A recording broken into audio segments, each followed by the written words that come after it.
¿Cómo están? Buenos días. A continuación vamos a iniciar la unidad número 2, ¿ya? Habíamos visto todo lo referente a los instrumentos, sus características, su clasificación, su contribución en los procesos industriales, incluso analizamos los niveles jerárquicos de los mismos. Pues ahora vamos a analizar y vamos a estudiar sobre los diagramas de instrumentación. Ok, usted se graduó y en este instante se va a una empresa a trabajar. De pronto se va a una planta, qué sé yo, una planta donde hacen algún tipo de enlatado. Inmediatamente en ese instante, como no sabe ni por dónde empieza ni por dónde termina la planta, le entregan un plano. Un plano donde se supone usted debería saber leerlo y poder identificar todas las válvulas que intervienen en el proceso, todas las bombas, todos los instrumentos de medición, los sensores, los actuadores, transmisores, etcétera, etcétera, etcétera. Todo lo que habíamos visto anteriormente, ¿no es cierto? Los controladores, convertidores, también los contadores, temporizadores. Todo eso debería usted poder leerlo en el plano y entender, saber dónde está ubicado, para qué sirve y por qué está ahí, ¿verdad? ¿Dónde se ven ese tipo de cosas? Pues se ven en los diagramas de instrumentación. Empecemos. Vamos a analizar lo que son las normas ISA, las hojas de especificaciones, el etiquetaje de un instrumento y los diagramas PID finalmente. Bien, ¿qué son las normas ISA? En instrumentación y control se emplea un sistema especial de símbolos con el objeto de transmitir de una forma más fácil y específica la información. Esto es indispensable en el diseño, selección, operación y mantenimiento de los sistemas de control. Verán, existe, digamos, si yo estoy aquí en Ecuador y yo le quiero colocar, para identificar en un plano a la bomba la letra B, y en otra parte quieren colocar a la bomba la letra M, porque asumen que es un motor y no quieren diferenciarlo. Si yo viajo a ese otro país, no podré entender el plano, porque ellos tendrán su propia codificación, mientras que acá mantenemos otra. Entonces no existe una estandarización de códigos, no de etiquetaje, donde en el área de instrumentación. Para evitar eso, las normas ISA dijeron no, mejor estandaricemos todo para que cualquier persona, independientemente de la localidad, pueda simplemente identificar y comprender la planta con la que se encuentra trabajando. Entonces, las normas ISA, para designar y representar los instrumentos de medición y control, se emplean normas muy variadas que a veces varían de industria a industria, pero no en todo. Verán, sí existe una variación, pero en un mínimo porcentaje. Existen ciertas variables que ya dependen netamente de la industria, pero no todas.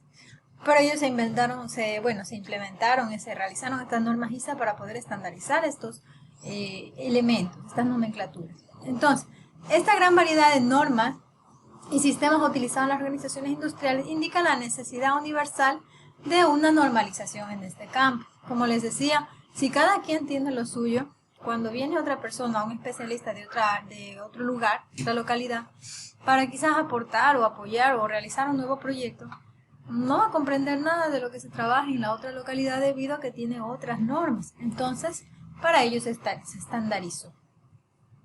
Varias sociedades han dirigido sus esfuerzos en este sentido, y entre ellas se encuentran como las más importantes la ISA y la DIN, ISA Instrument Society of America, de la Sociedad de Instrumentos de Estados Unidos, y la DIN, es alemana. Ambas tienen la finalidad cuyas normas son normas establecidas para el área de instrumentación. DIN e ISA es un nombre general, de ahí existe un número que especifica que son para el área de instrumentación y otro número que son para el área, por decirles, de la calidad del aire. No de la calidad del aire, pero de otras normas, ¿ya? La calidad del aire es ISO. Ya, entonces, cuyas normas tienen por objeto establecer sistemas de designación, código y símbolos de aplicación a las industrias químicas, petroquímicas, aquí se ha ido una S, aire acondicionado, etc. ¿Ya? En cualquier industria va a tener su nomenclatura en función de los elementos de los procesos industriales. Bien, a esto es lo que me refería, ¿no? Las normas ISA, por ejemplo, de 5.1 se refiere a la identificación y símbolos de instrumentos, en instrumentación. La 5.2, diagramas lógicos binarios para operaciones de proceso. También símbolos gráficos para control distribuido, ambas. La última, diagramas de lazo de instrumentación. Y finalmente símbolos gráficos para visualización de procesos. Sin embargo, es más variado, existen más. Ahora bien, eso fue con las normas ISA y las normas DIN, donde existen muchas normas que especifican para poder designar o designar la nomenclatura de alguna variable, actuador o elemento de comunicación en un proceso industrial. Bueno, a continuación podemos ver una hoja técnica, una especificación de un instrumento. Se dan cuenta que pide algunas características de las que habíamos analizado en la unidad anterior, como rango máximo, rango mínimo, calibrado, señal, tipo del indicador, escala de conexión, montaje, tipo de sensor, ¿no es cierto? Y así podemos ver otras más. Fabricante, requisición, suministrador. Entonces son diferentes datos que se colocan. Este, por ejemplo, es de un transmisor de presión y hay que especificar absoluta, relativa o diferencial, ¿ya? Y bueno, estos accesorios y datos de compra. Pero esta es una hoja de especificación para estos instrumentos. Seguido de ello, vamos a ver lo que es un etiquetaje de un instrumento, ¿ya? Verá, aquí tenemos un diagrama donde realmente no es que tiene un orden, no tiene en realidad un orden, simplemente tiene gran cantidad de elementos, pero es para poder explicarlos. Si yo coloco este PT, así, si yo llego y veo este plano, no voy a comprender. Nosotros como profesionales en el área técnica, esto para nosotros es una lectura, como leer un libro. PT. Hay una tabla que luego les voy a presentar y ustedes se deberán aprender. P, por ejemplo, se refiere a presión y T se refiere a transmisor. La primera siempre va a indicar la variable a medir y la segunda va a indicar el instrumento con el cual se utiliza para medir esa variable. La tercera será una modificación y la cuarta será como parte del control, que ya lo vamos a ir viendo. Por ejemplo, en esta segunda, FT significa transmisor de caudal. La F es por flux en inglés. LT, transmisor de nivel. Level, transmisor. ¿Ya? Entonces, bueno, la otra es TT, transmisor de temperatura. Y bueno, otras variables, porque la verdad es que las letras y la combinación es, bueno, no podría decir infinita, pero bastante variada, ¿ya? Y hay ciertas letras que se dejan como libres para que, por ejemplo, la U, para que independientemente, ¿no es cierto?, en función de la actividad de la industria, y si no tienen un instrumento ya con una nomenclatura definida, a esa U la utilizan para definir ese instrumento, ¿no? Porque instrumentos hay millares. Ustedes habíamos analizado que existen tantos instrumentos como señales en el medio. Las señales son las variables a medir en un medio controlado. Esas son las señales y se miden a través de ¿qué? A través de sensores, donde también podemos encontrar los transductores que ya tienen sensores incorporados, ¿recuerdan, no? Y esta información medida y un poco amplificada luego pasa a través de un transmisor que acondiciona la señal a una medida estándar, donde habíamos hablado si es neumática, de 3 a 15 PSI, o si es eléctrica, si la condiciona a una señal eléctrica o electrónica de 4 a 20 miliamperios, o de 0 a 5 voltios, o de 0 a 1 bits, dependiendo, ¿no? O si no pasa por un convertidor, luego el controlador y finalmente al actuador. Ya. Podemos ver acá LI, que era por ejemplo, sería un indicador de la I de nivel, level. Este sería LR, un registrador de nivel, LR, L de level y R de registrador. Un controlador, por ejemplo, habíamos dicho que la variable 3 es modificable y la 4 de control, pero si no hay una variable 3, o sea, si solamente tenemos 3 variables, la variable de modificación se elimina y automáticamente viene la de control. ¿Ya? Aquí tenemos un controlador, indicador de nivel. ¿Sí? ¿Se dan cuenta cómo de un círculo con 3 letras ya podemos interpretar a qué se refiere? ¿Ya? Acá, por ejemplo, uy, se perdió el mouse, aquí está. ¿Ya? Tenemos un LRC. ¿Qué será?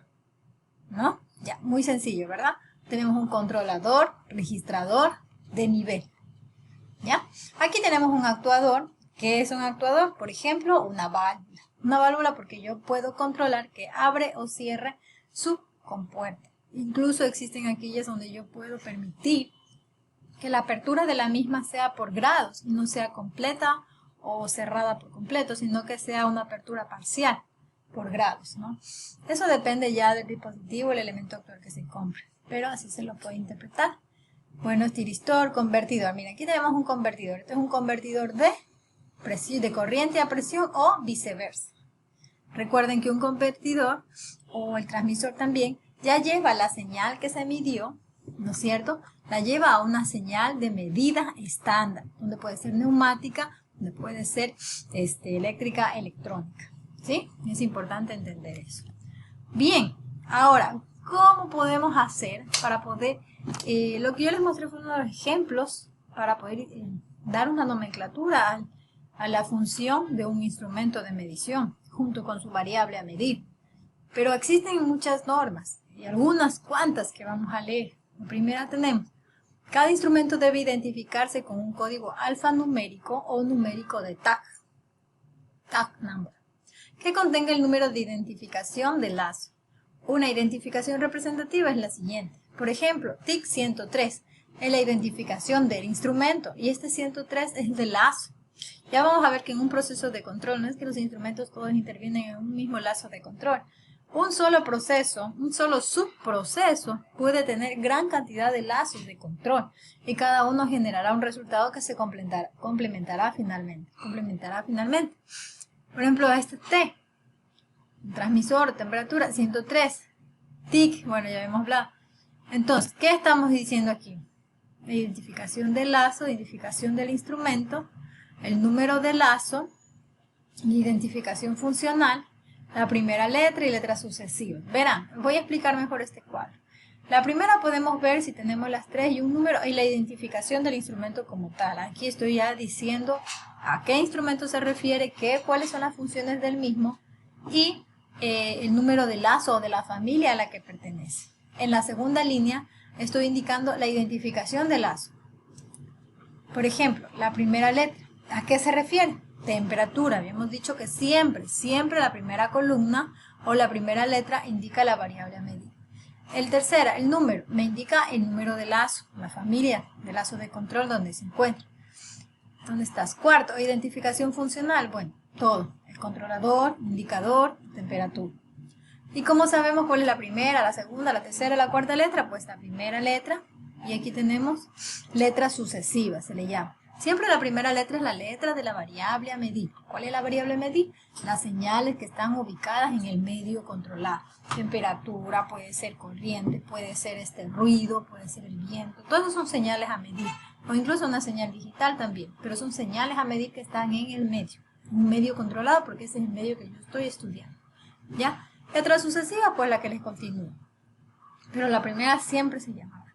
B, el número de letras funcionales para un instrumento debe ser mínimo, no excediendo de 4.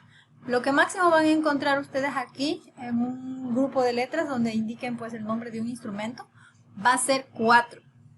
Cuando ese instrumento tiene muchas virtudes, se puede decir es controladores, registradores, indicadores, encima es diferencial y te mide la temperatura, ese instrumento es una maravilla, uno mismo tiene como 20 funciones.